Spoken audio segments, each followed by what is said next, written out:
Caribbean Newsline is brought to you by the Barbados Tourism Marketing Inc.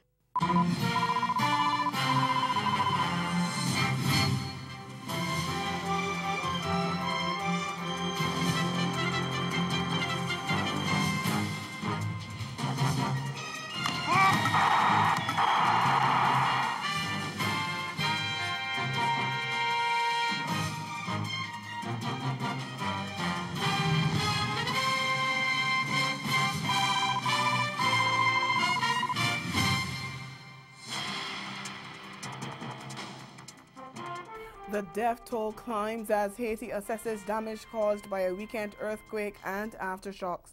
Our top story in Caribbean Newsline from Monday, October 8th. From the CMC News Center in Bridgetown, I'm Dawn Paris. Good evening. The number of people who died when a 5.9 magnitude quake followed by strong aftershocks hit the French-speaking CARICOM nation of Haiti has now risen to 15, and hundreds are reported injured. And that's only after an initial assessment. The Directorate of Civil Protection said on Monday most of those killed were in the coastal city of Port-de-Paix, northwest of the capital.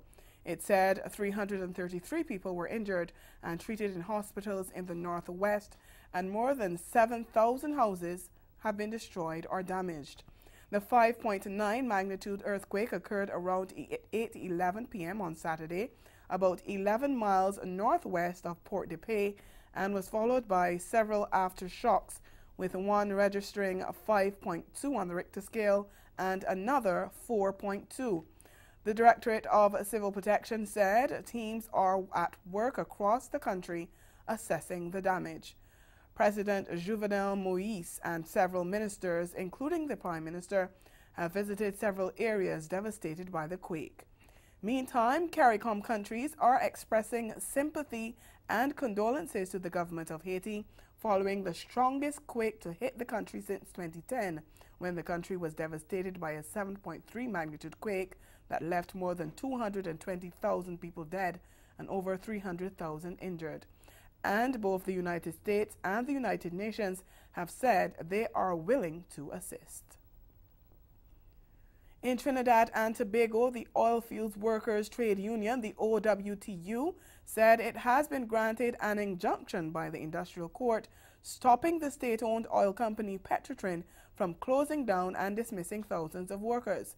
The judgment was handed down just after 3 p.m. on Monday, days after the first round of termination letters were served to Petrotrin employees. The OWTU had filed the injunction accusing Petrotrin of an industrial relations offense by breaching the April 3, 2018 memorandum of agreement that outlined restructuring the company over an 18-month period and forming a working committee. Petrotrin, on behalf of the government, has filed for a stay of the injunction pending the outcome of an appeal against the court's decision, and that would ensure that the refinery stays closed in the interim.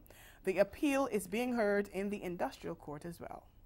And staying in Trinidad and Tobago, the main opposition United National Congress, UNC, has sought to distance itself from protest action planned for Monday.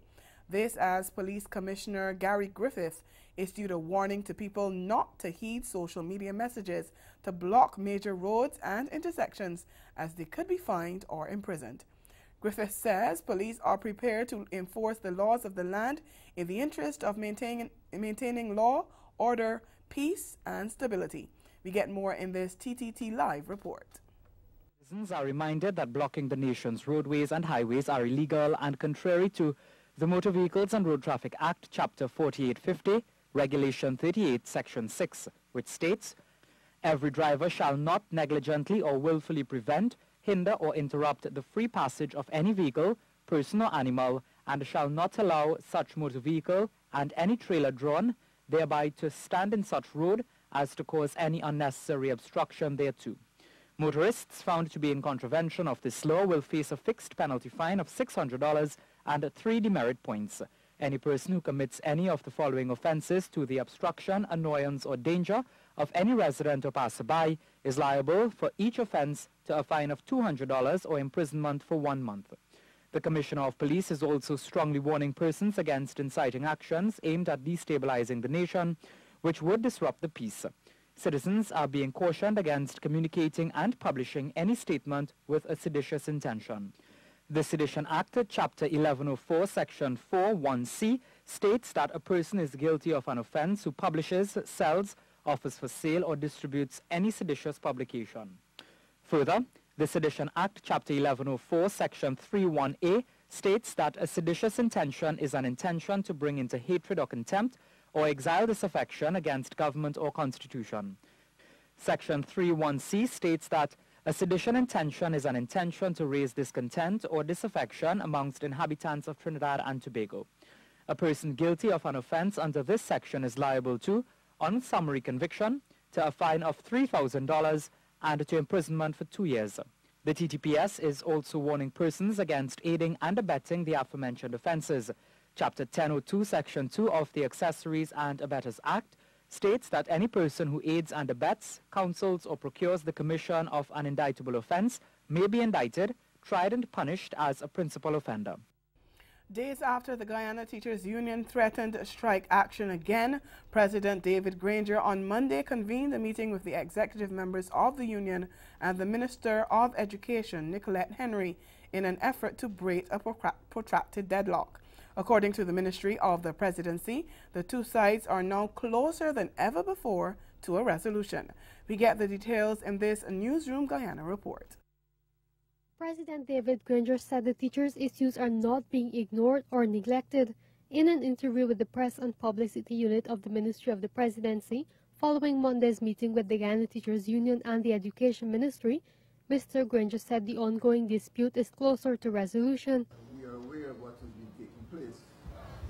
Unfortunately, there have been some hiccups, but we now seem to be coming to the end of the road. There seems to be a wide area of, I would say,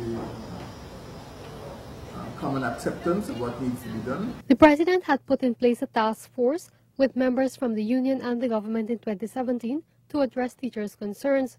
While some areas were settled, the two sides were forced to arbitration to settle the matter of salary increases and debunching. Failure to agree on nominees for the arbitration panel saw the Labor Department appointing University Professor Leland Lucas, but the union has since rejected the appointment.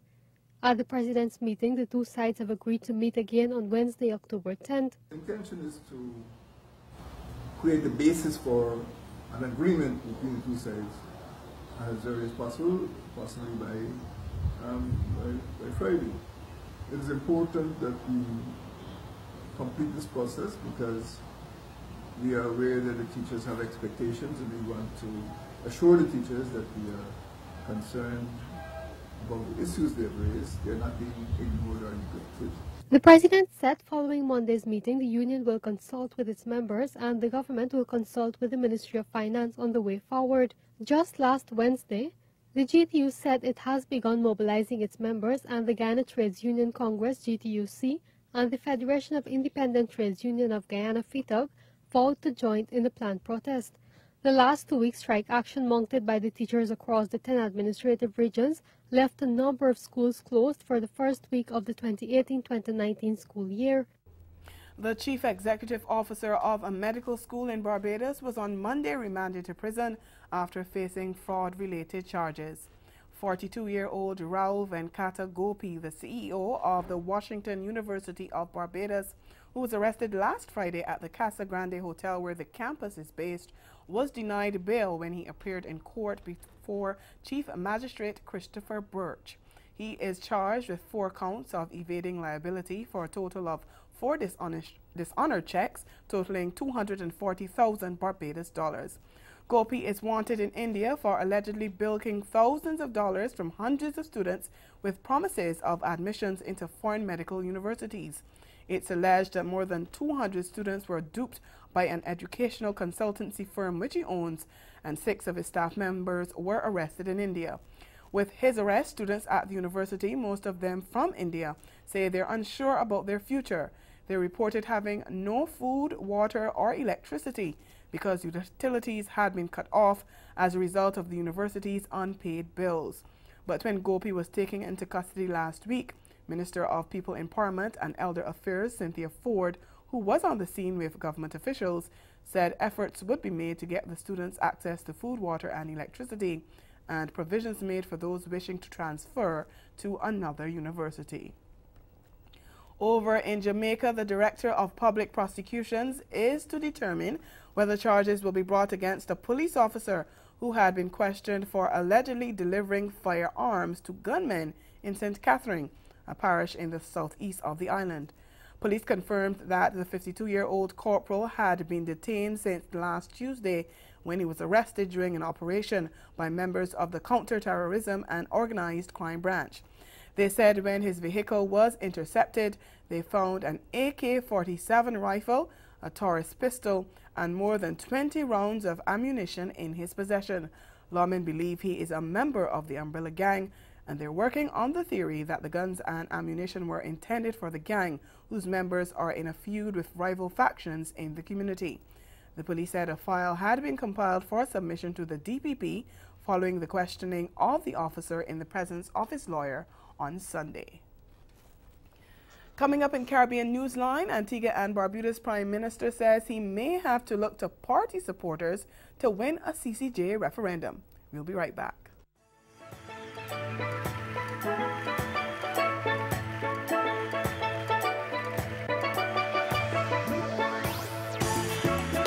That's taken!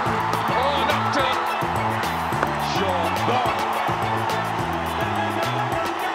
The West Indies, for the first time in their history, have won the Women's ICC World T20 title. Well, if someone from the federal government were to knock on your door this week and present you with an invoice for $138,330, what would you do? Slam the door, laugh in his face, recoil in shock? Well, I hope you're sitting down, because if you're a working American, that's your share of the national debt, which just recently surpassed the $21.5 trillion mark. $21.5 trillion.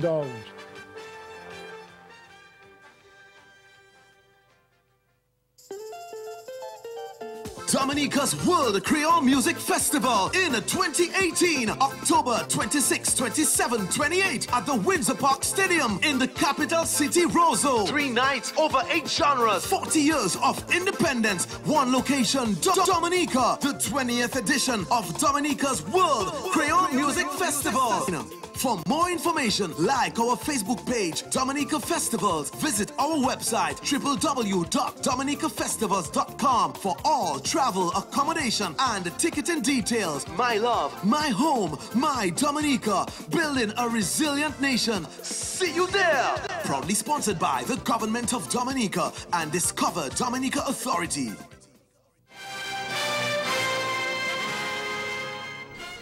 Welcome back. Antigua and Barbuda's Prime Minister Gaston Brown says he may be forced to mobilize the base of the ruling Antigua and Barbuda Labour Party to ensure the yes vote in next month's referendum on whether the island should replace the London-based Privy Council as its final court. Brown said he was disappointed that the move to replace the Privy Council with the Trinidad-based Caribbean Court of Justice, the CCJ, had become very political and not the non-partisan approach he had envisaged for such a serious matter. Voters will go to the polls on November 6 to decide whether or not to retain the Privy Council as the island's highest court, as the National Coordinating Committee is undertaking a public education program ahead of the vote. The government needs a 67% yes vote in the referendum, coupled with a two-thirds majority in Parliament to move to the CCJ. That the Labour Party has to take a frontal role in this now based on what is happening. This thing has now taken a totally different direction. And to appeal to our base, we expect every single Labour Party supporter to support this transition. And I believe that there are plenty sensible UPP supporters out there and undecided people. Let us go out there and get our 67% and forget about the likes of Quinn and what a man name, Jonas Samuel, and all those who think they're smart. Well, voters in Grenada will also cast their ballots in a referendum on the same day as those in Antigua and Barbuda to decide whether to join the CCJ, which also serves as the international tribunal interpreting the revised Treaty of Chaguaramas, which governs the 15-member CARICOM body. Only Barbados, Belize, Dominica, and Guyana are full members of the CCJ. This week in Newsline Health, we focus on breast cancer and the growing show of support that a walk highlighting the disease has been having in Barbados.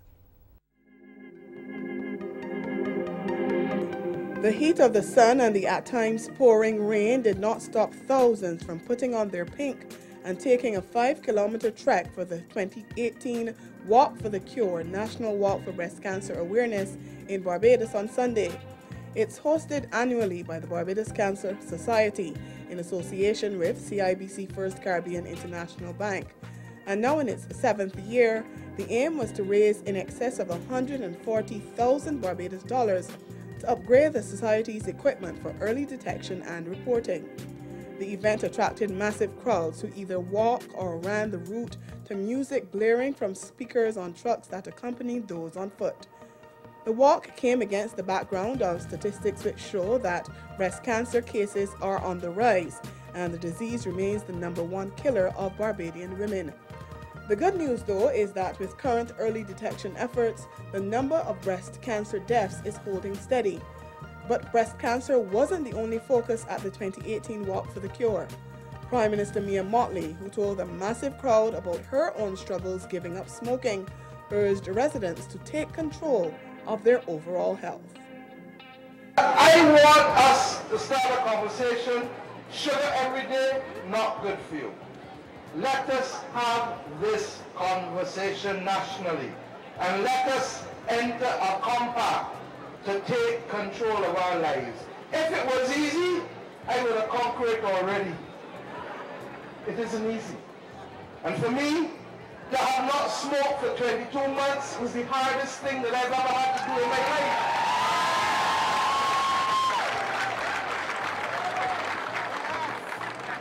And if I can do that, and I every day can do that, then I ask you, like me, to make a promise not to me, not to your mother, your father, your husband, your wife, your child, but to yourself.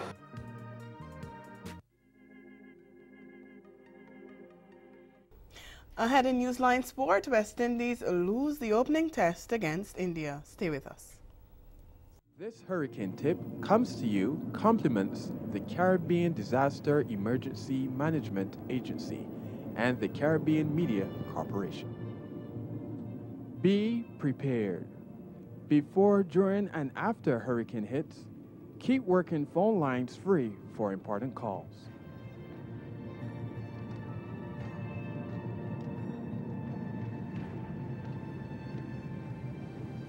Imagine a tropical getaway where you can indulge in unsurpassed cuisine, culture and adventure this side of the hemisphere at a special rate. Fall for Barbados this October and dive into the rich offerings of the Caribbean Sea or hear the stirring melodies of jazz at the Elan Trotman Jazz Excursion. Explore fine dining with our world-renowned Barbados Food and Rum Festival. Journey to our many attractions. There is so much to see and do in Barbados this October. Book today with code #4BGI. Each of the 4 seasons brings some new and creative drinks. On this episode, it's all about the fall theme. Well, mainly because it's the fall. Chris! Charlie! And part of today's plan is to hook up with Chris Fitz. Hang, chill, laugh, and of course, fish. We're rocking it out. Let's do this.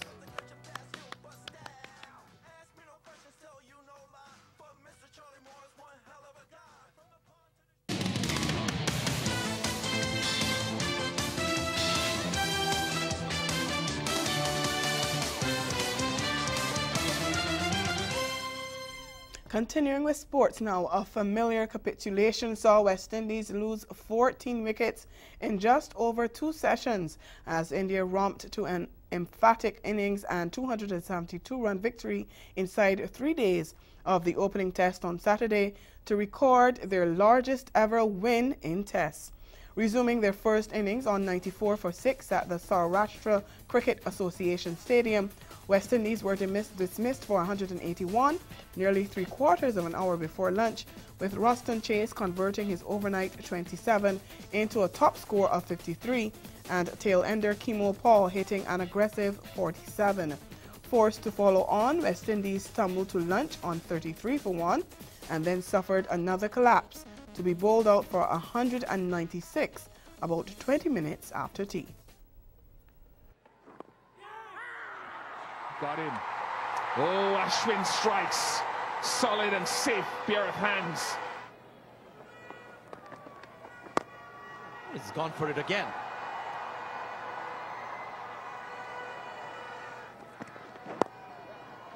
So a little uppish on the onside, drifting there, Umesh. Pick up a boundary here. Appeal, and has been given. It's 79 for 2. Enough bat on it, gets it past the slip and will run away for 4 and bring up his 50. Got him.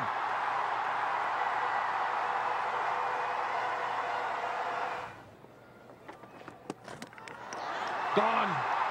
Gone. Smart stumping by Rishabh Pant. Use of the feet, but deceived. Looked like the wrong on. Nice shot. Nice shot. Made use of it. That's another lofted shot. One bounce over the ropes. Gone. It works. And he's got to go. Windies now 138 for 5. Boy, is that a wicket? Yes, it is. And it's a big one. First 5-wicket haul in Test match cricket for Kuldeep Yadav. Should be taken. Another batsman falling with a man set back at long off.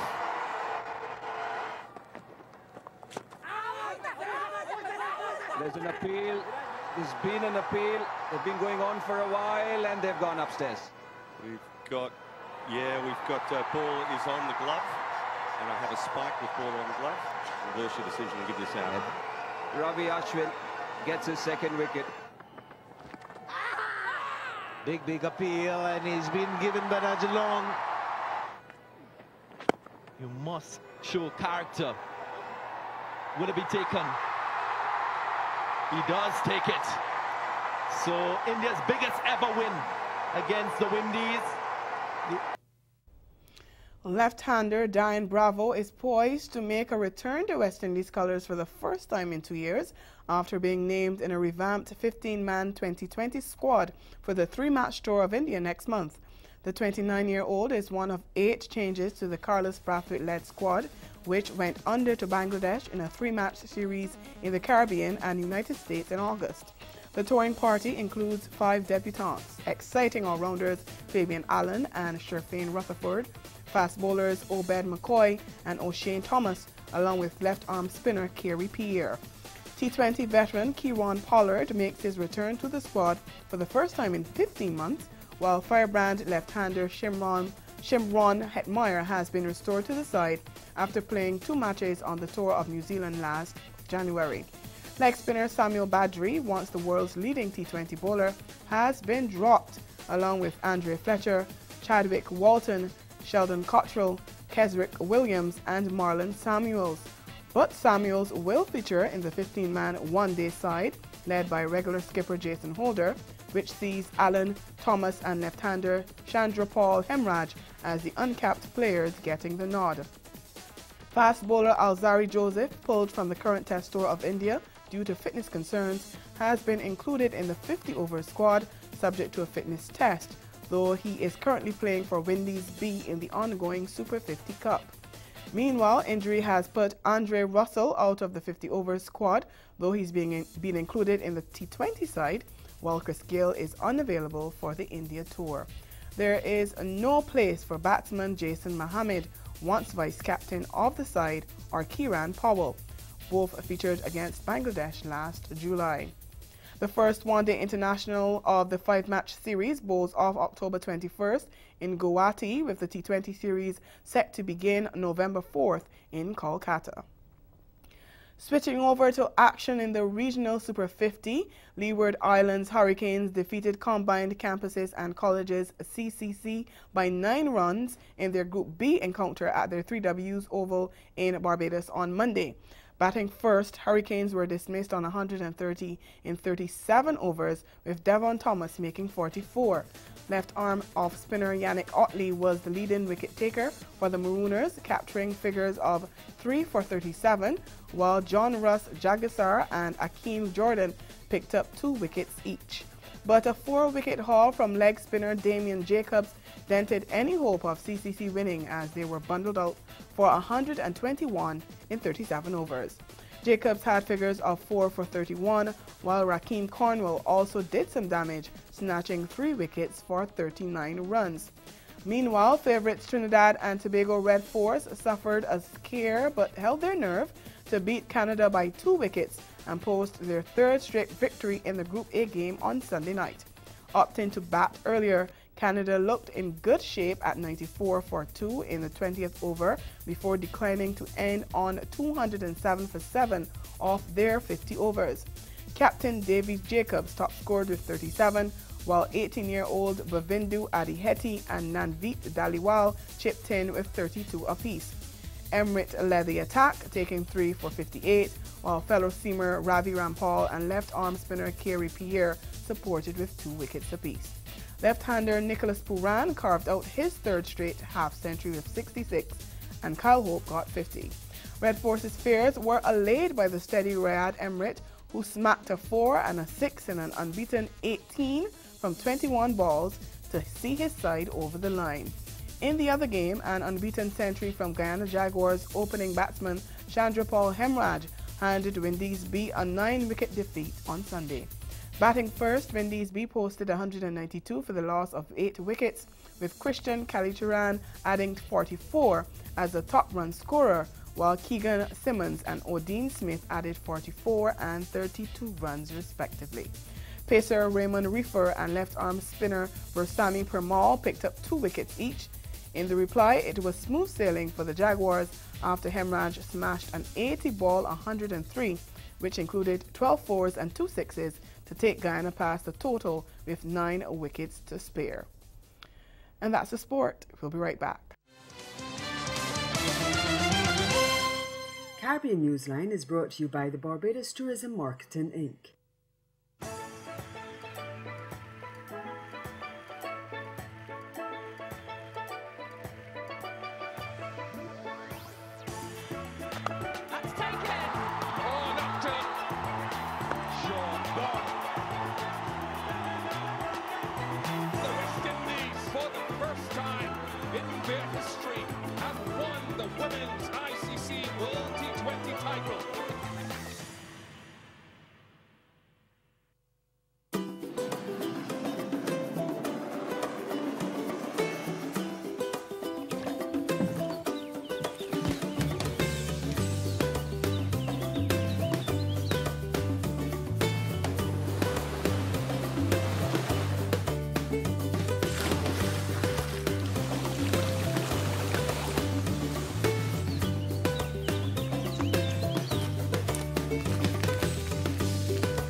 This month on Caribbean Passport, dive into the creative world, fashion, music, festivals, and cuisine.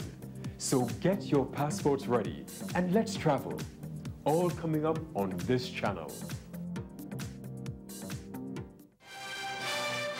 And that's Caribbean Newsline. Join us again tomorrow. But from all of us at CMC News, thank you for watching and good night.